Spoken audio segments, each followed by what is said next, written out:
শেখ হাসিনার আমলে যারা ব্যাংক লুট করেছে, ব্যাংক আত্মসাৎ করেছে, এই সালনদের উত্তরসূরি হিসাবে 5ই আগস্টের পর আমরা কি ব্যাংক আত্মসাৎ করতে দেখিনি?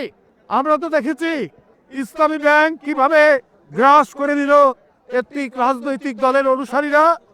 তাহলে আজকে কোন মুখে বলছেন এক চাঁদাবাজ পালিয়েছে, আরেক চাঁদাবাজকে কেউ দেখতে চায় না? কাকে উদ্দেশ্য করে বলছেন আমরা কি বুঝতে পারি না?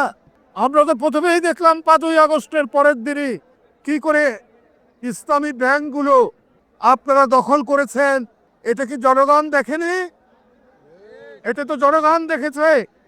আর আজকে বড় বড় কথা বলেন, কলঙ্ক লেপন করার চেষ্টা করেন বিএনপির নামে। পাড়া মহল্লায়, জেলায় জেলায় অনেক টার্মিনাল দখল সহ, অনেক সিএনজি স্ট্যান্ড দখল সহ, অনেক টেন্ডার ভাগাভাগির মধ্যে আপনাদের লোকরা কি জড়িত নেই? আমি সেই রাজনৈতিক দলটিকে বলতে চাই। সুতরাং খুব ঘোলা পানিতে মাছ শিকার করার চেষ্টা করছে। আপনাদের 71-এর অর্জন কি? আপনারা 71-এর বিরোধিতা করেছেন। জিয়া রহমান স্বাধীনতা ঘোষণা দিয়েছেন। এই গৌরব বিএনপির, 71-এর গৌরব, 90-এর গৌরব, এই গৌরব বিএনপির। কারণ সেদিনও আপনারা শেখ হাসিনার সাথে আতাত করে আপনারা এর সাথে এর মতো একটা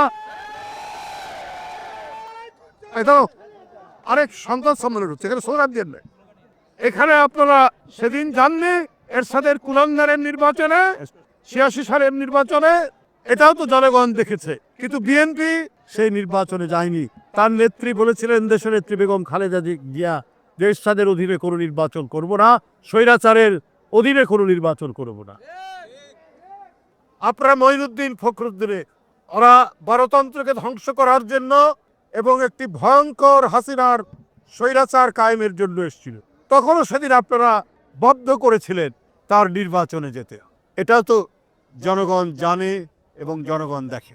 আপনারা তো ইসলাম নিয়ে রাজনীতি করেন। ইসলাম মানে কি বারবার মুনাফিকি করা? ইসলামের মর্মবাণীতে হচ্ছে তুমি যে অঙ্গীকার করো সেই অঙ্গীকার তুমি রক্ষা করবে। এটাই তো ইসলামের মর্মবাণী। বন্ধুরা আমার, বিএনপির সেই ঐতিহ্যের পতাকা ধারণ করে, যে ঐতিহ্যের মধ্যে আছে জনগণের কাছে অঙ্গীকার থেকে বিন্দুমাত্র বিএনপি পশ্চাৎপসরণ করে না। এই গৌরব বিএনপির, এই গৌরব জিয়াউর রহমান, এই গৌরব দেশনেত্রী বেগম খালেদা জিয়ার।